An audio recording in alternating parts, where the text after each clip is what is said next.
G'day guys. What I've got in front of me is one of the power packs from Enerdrive.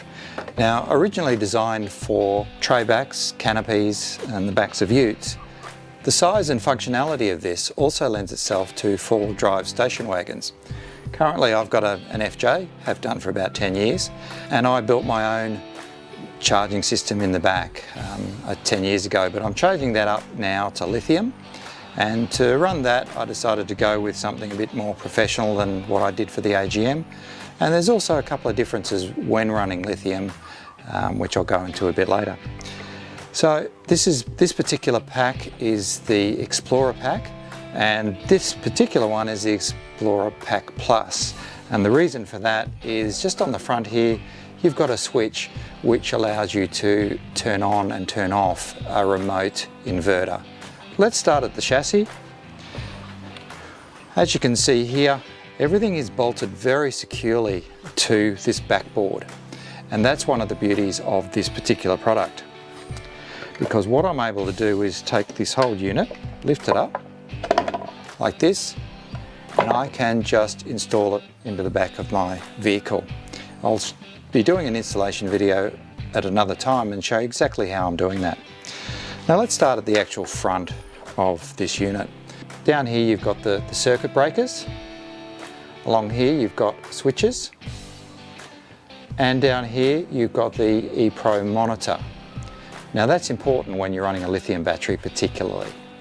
And below that you've got two USBs and one standard 12 volt outlet. You can specify either, but I've gone for a mix of the USB and the standard. Now inside, the largest item in here is the DC to DC. Now this is a 40 plus amp, and that's perfect to charge the 100 ampere lithium that I've got in the back. To this, all you need to do is connect the power leads from the alternator via the starter battery, and it's already connected to this large plug here and lead, which will go to the lithium battery to charge that battery and also draw the power on that. Additionally, you're able to add solar to this. So I've got a solar panel on the roof, and all I do is run all the wires through and connect it to the DC to DC charger, and that takes over that. Further in here we've got the shunt. Now that's particularly important when you're running a lithium battery. It looks at the load going in and the load going out, and therefore gives you an accurate reading of both the state of charge and also how long you've got to go, the appliances that you're running off it.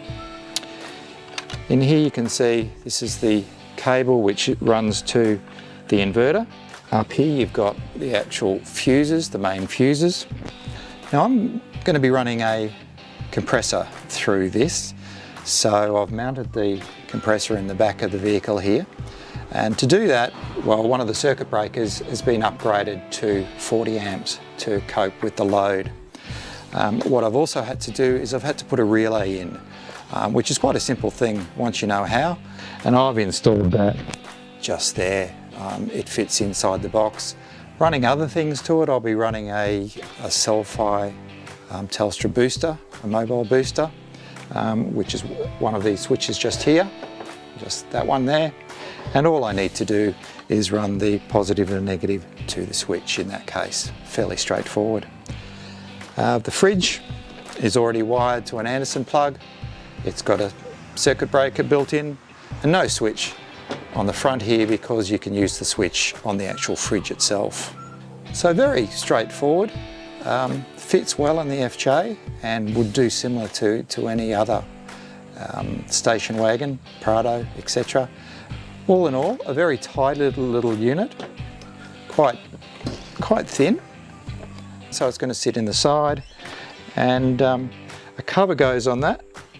You're able to add a logo to that, so you'll notice that the t-shirt and the Explorer match. It does come in larger sizes. This is the smallest size. Very tidy little unit, easy to install, very practical, and takes a lot of the thinking and the painful wiring and and the really hard stuff out of your hands. This will last me for another 10 years for sure. Thanks very much.